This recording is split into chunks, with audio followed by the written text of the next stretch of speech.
ngobrol apa aja, Rik? Ini tadi ngomong panjang lebar, 49 hari terombang-ambing di laut, Mas. Kemudian Aldi ini ditolong oleh kapal berbendera Panama dengan krunya Filipina. Banyak itu. Dan di atas kapal itu sempat katanya 6 hari dulu sebelum akhirnya kapalnya itu menepi dan ke darat di Jepang ya?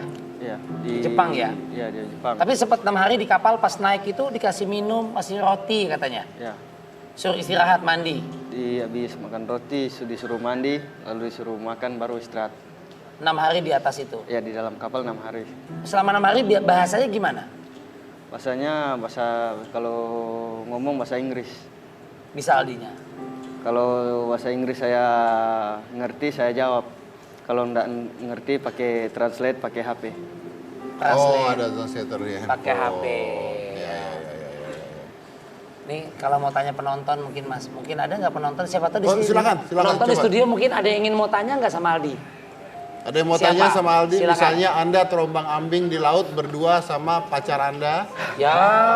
Siapa yang ditenggelamin duluan? Ada mau tanya sama Aldi? Silakan. Boleh. Apa rahasianya Mas Aldi gitu? Boleh, apapun. Namanya silakan. Nama Intan. Silakan, apa yang mau tanya? Tadi kan mau sempat bunuh diri. Ya. Terus sosok siapa yang nggak jadi bunuh diri? Kan tadi kan mau bunuh diri kan? Ya. Ya penyemangat jadi nggak jadi bunuh diri. Oke. Kepikiran. Apa yang membuat jadi membatalkan bunuh dirinya itu? Ya, apa yang batal? Mungkin ada mengingat seseorang atau gimana? Saya ingat orang tua saya, sampai saya enggak jadi bunuh diri. Gitu. Ingat orang tua dan masih optimis bahwa saya akan selamat. Ya, saya akan selamat.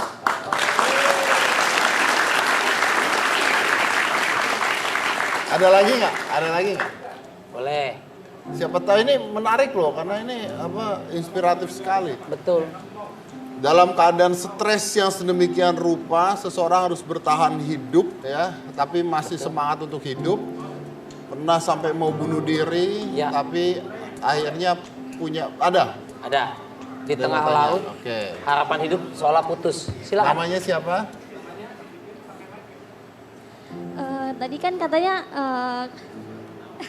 selama di rakit itu, Kaldi pernah mikir gak sih kayak bakal ada badai yang nerjang, bakal keombang-ambing, bisa jatuh atau tenggelam gitu? Badai ya? Iya. Ya, di film kan biasanya begini ya. Iya. Nah itu gimana? Ada badai nggak? Badai dan sebagainya. Memang selama anyur tuh memang sempat dapat badai. Terus gimana? Terus tuh kalau dapat badai memang rasa takut sampai rakit terus dia goyang terus. Pernah sampai mau Terbalik. Ya, enggak pernah. Cuma memang dia kalau goyang terus bergoyang. Kalau terbalik enggak pernah. Nah, Anda ketika ada badai, Anda ngumpet di mana gitu atau malah di luar kapal? Kalau ada badai di dalam rumah terus. Di dalam rumah Di dalam terus? rumah rakit Rakit tuh. yang kecil itu. Iya. Di dalam rumah rakit yang kecil. Tadi sempat ngobrol juga Mas, di bawahnya itu kalau lampu lagi nyala segala macam gitu Mas, ternyata nggak cuma ikan kecil. Ya, Mereka- hiu juga tadi. Hiu Ya, dan bilang. ukurannya besar-besar, bisa sampai katanya 15-an, hampir 20-an, di bawahnya jalan biasa aja ngikutin dia. Gede-gede tengah laut luas. Karena lampu. Lampu Karena itu kan memancing. lampu itu. Iya. Karena lampu. Oke, baik. Kita akan coba ngobrol dengan Bapak Teguh. Ini adalah staf konsulat Ya. Staf Konsulat Jenderal Republik Indonesia di Jepang. Lewat telepon ya kita ya. Oke, baik. Boleh. Selamat Tersambung malam ke- Pak Teguh. Iya, selamat malam Mas Iko. Selamat malam Mas Dedi. Selamat malam. Gimana Pak? Halo Aldi, apa kabar? Andi, apa kabar Andi? Ya, sehat-sehat terus. Oke. Gimana? Ini penyelamatannya jadi dia dibawa ke Jepang pada akhirnya ya Pak? Iya, jadi waktu tanggal 31 itu waktu kejadian kami mendapatkan telepon dari Japan Coast Guard ya. Japan Coast Guard ini rupanya dapat kabar dari Coast Guard-nya Guam karena si kapalnya ini pada saat setelah menyelamatkan Aldi, mereka menghubungi Guam, tapi karena kapalnya akan menuju Jepang, dialihkan ke Jepang. Nah, Jepang itu terus menghubungi KJRI Osaka. Nah, tapi pada saat itu kami mendapat informasi masih sedikit ya, bahwa ada orang Indonesia yang ditolong oleh kapal besar dan rencananya tanggal 6 akan berlabuh di Jepang. Jadi mohon dikonfirmasi gitu katanya gitu. Oke. Dan dari Jepang sendiri ketika sudah sampai Jepang itu apa yang pertama kali dilakukan? Jadi sebelum ke Jepang kita kan harus ngurus perizinannya dia supaya bisa mendarat, supaya dia bisa keluar dari Jepang gitu ya. Nah, tapi kendalanya pertama kan kita harus memastikan bahwa dia benar orang Indonesia atau bukan. Kemudian kalau memang benar orang Indonesia, dia nanti dipulanginnya kemana. Pada saat itu kita sama sekali minim informasi ya. Nah, alhamdulillah pada tanggal 3 kapten kapalnya berhasil kontak. Kemudian saya juga kontak langsung dengan Aldi. Aldi bicara dengan bahasa Indonesia. Oke, saya yakin dia orang Indonesia mungkin. Tapi kita juga nggak ada data.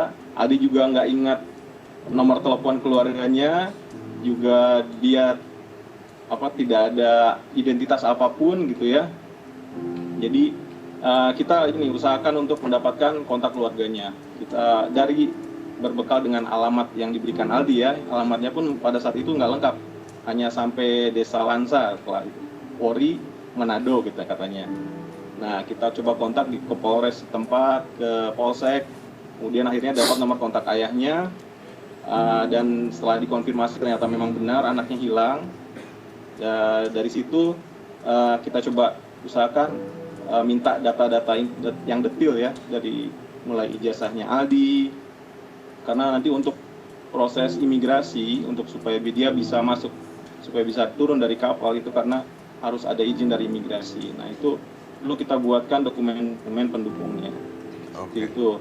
Nah jadi pada tanggal 6 pada saat berlabuh itu sudah kami siapkan SPLP namanya sebagai pengganti paspor, surat perjalanan laksana paspor. Nah terus juga tiket pesawat untuk pulangnya, bukti tinggal di Jepangnya, kemudian surat jaminan dari KJRI. Nah itu digunakan untuk mengurus perizinan di imigrasi. Oke, saya rasa ini kasus belum pernah terjadi ya, baru kali ini Pak ya? Iya, yang seperti ini belum pernah terjadi baru kali ini. Oke, baik. Pak Teguh ada yang mau disampaikan ke Aldi? Oh iya, jadi ya buat Aldi sih ya khususnya ya mungkin segala macam itu sudah dilewati dengan penuh perjuangan untuk bertahan hidup gitu ya. Mungkin untuk kedepannya pun tetap semangat itu terus dijaga supaya jadi orang yang berguna bagi bangsa, dan semoga nanti kedepannya bisa ketemu lagi dengan kondisi yang berbeda di Jepang, bukan sebagai korban atau survivor tapi sebagai orang sukses ya. Orang sukses. Aldi mau nyampein apa ke Pak Teguh? Bilang apa sama Pak Teguh? Ya Pak, terima kasih atas pertolongan Bapak sampai saya bisa pulang ke Indonesia. Dan terima kasih atas semua dari yang disampaikan oleh Bapak tadi, Pak. Oke, baik. Terima kasih banyak Bapak Teguh. Saya akan break dulu, kita akan kembali lagi dengan keluarga Aldi setelah yang satu ini. Jangan mana-mana, tetap di Hitam.